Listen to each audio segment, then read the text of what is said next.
تقریر پیش کرنا چاہ رہی ہوں. میرے تقریر کا عنوان ہے حضرت محمد صلی اللہ علیہ وسلم کے اخلاق. اس شعر سے میں اپنی تقریر کا آغاز کرتی ہوں. اے قلم رک جا ادب کا مقام ہے, اے قلم رک جا ادب کا مقام ہے, تیرے نوک کے نیچے میرے محمد کا نام ہے. پیارے ساتھیوں, قرآن میں جن کی شان بیان خود خدا کے خدا کرے, اس کی بندگی تعریف کس طرح ہو. اللہ تعالیٰ نے انسانوں کی ہدایت کے لیے 1,24,000 انبیاء بھیجے اور یہ سلسلہ حضرت آدم علیہ السلام سے شروع ہوا اور حضرت محمد صلی اللہ علیہ وسلم پر ختم ہوا.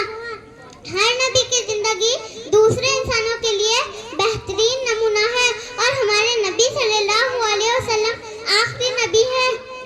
اب قیامت تک ان کی مبارک زندگی ہمارے لیے ہی ہے اور یہی اسلام حاصل کرنے کا واحد ذریعہ ہے. اور ہمارے نبی صلی اللہ علیہ وسلم کی باتوں پر عمل کرنے والوں دونوں جہاں میں کامیاب ہو سکتے ہیں. اور ہمارے نبی صلی اللہ علیہ وسلم کبھی کسی کو دھوکہ نہ دیتے, بچوں سے شفقت کرتے, غریبوں کی مدد